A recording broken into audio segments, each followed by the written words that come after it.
हरे कृष्णा। लोग अक्सर ये प्रश्न पूछते हैं, जब सब कुछ भगवान की मर्जी से हो रहा है तो हम क्या करते हैं, या फिर हमारा भी कुछ काम होता है, या सब कुछ भगवान की इच्छा से होता है। कुछ लोग तो ऐसे कहते हैं, भगवान की इच्छा के बिना पत्ता भी नहीं हिल सकता, इसलिए हम कुछ नहीं कर सकते, हम तो बंधे हुए हैं। आइए आज भगवत गीता से हम ये समझने की कोशिश करते हैं कि एक कर्म को करने के लिए 5 कारणों की आवश्यकता है। भगवत गीता के 18वें अध्याय के 14वें श्लोक में भगवान क्या कहते हैं? भगवान कहते हैं, अधिष्ठानम तथा कर्ता कारणम चा पृथक विधम विविधाश्चा पृथक चेष्टा देवाच एवात्र पंचमम। पंचमम 5 चीजें हैं जो भगवान कहते हैं एक कार्य को करने में हमारी मदद करती हैं। जैसे पहली चीज है ईश्वर, दूसरा है जीव, तीसरा है प्रकृति, चौथा है काल और 5वां है हमारा कर्म। आप कहेंगे कुछ समझ नहीं आया। आइए एक दृष्टांत के जरिए इसको समझने का प्रयास करते हैं। मान लीजिए मैंने एक बैंक में 50,000 रुपये जमा किए हैं और मैं अपने कर्मों का फल चाहता हूँ, है ना। यही तो हम चाहते हैं कि जो हमने कर्म किए हैं अच्छे, उनका अच्छा फल हमें तुरंत मिल जाए। लेकिन अब आप देखिए, मैंने जिस बैंक में जमा किए हैं, मान लीजिए उसका नाम है HDFC बैंक। अब जो ये मेरा बैंक है, मैं इसमें रात को 10 बजे जाता हूं और कहता हूं मेरे 50,000 रुपये जमा है, मुझे दे दीजिए। क्या रात के 10 बजे कोई देगा? कोई नहीं देगा, क्योंकि मैं गलत समय पर गया हूं। सुबह 9 से 6 बजे तक शाम के सिर्फ बैंक खुलता है। इसका मतलब काल ने मेरी मदद नहीं करी। कृष्ण कहते हैं गीता में, कालोऽस्मि, मैं काल हूं। तो यहाँ पर काल ने हमारी मदद नहीं करी, इसलिए काल भी एक सबसे बड़ा महत्वपूर्ण अंग है हमारी किसी भी क्रिया को करने में, काल। दूसरा है, मान लीजिए मैं जम्मू कश्मीर में हूं और मैं चाहता हूं कि मेरे 50,000 रुपये मिल जाएं, लेकिन मैंने किसी से पूछा क्या यहाँ पर HDFC बैंक है, और वो कहता है नहीं नहीं, यहाँ कोई HDFC बैंक नहीं है।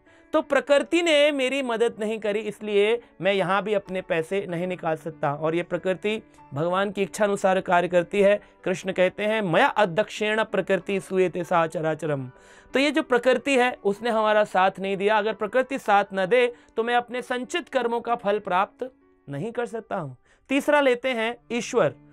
अब मान लीजिए मेरा बैंक में, मुझे पता है समय सही है, मैं सुबह 10 बजे जाता हूँ और मुझे पता है प्रकृति साथ दे रही है, बैंक भी मेरे घर के पास में है। पर जब मैं जाता हूं तो वहां जो बैठा कैशियर है वो सिग्नेचर मेरे फेल कर देता है। कहता है नहीं नहीं, आपके सिग्नेचर सही नहीं है, आपकी चेकबुक सही नहीं है, आपका ये डॉक्यूमेंट सही नहीं है। मेरा ही कर्म का फल मुझे नहीं मिल रहा है, क्योंकि यहाँ जो कैशियर है वो ईश्वर के समान है। ईश्वर की इच्छा ना हो तो आप ही के कर्मों का फल आपको नहीं मिलता। इसीलिए कृष्ण का भजन करने से क्या होता है, कृष्ण हमारी इच्छाओं को पूर्ण करते हैं, वो ब्रह्मांड के नायक हैं।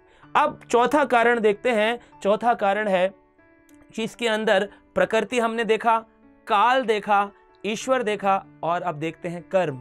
मान लीजिए मैंने 50,000 रुपये अपने कर्म से संचित किए हैं, लेकिन मैं चाहता हूं 1 लाख रुपए दे दीजिए।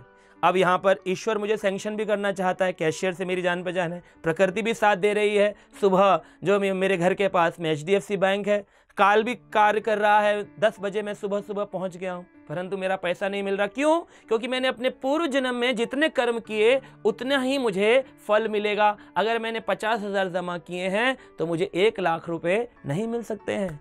इस तरह से ये चौथा भी कारण बन जाता है हमारे किसी कर्म को पूरा करने में। और 5वां अंतिम कारण है पंचमम के अंदर जीव, मतलब मैं खुद, ये आत्मा, ये जो जीव है।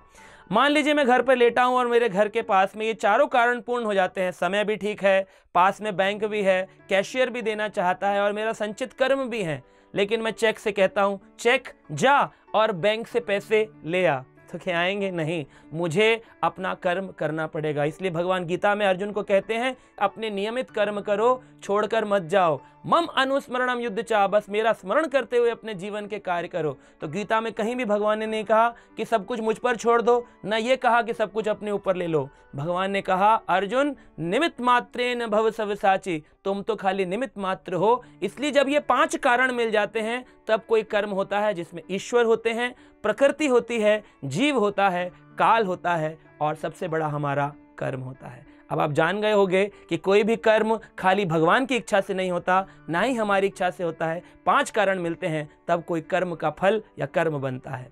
हरे कृष्णा।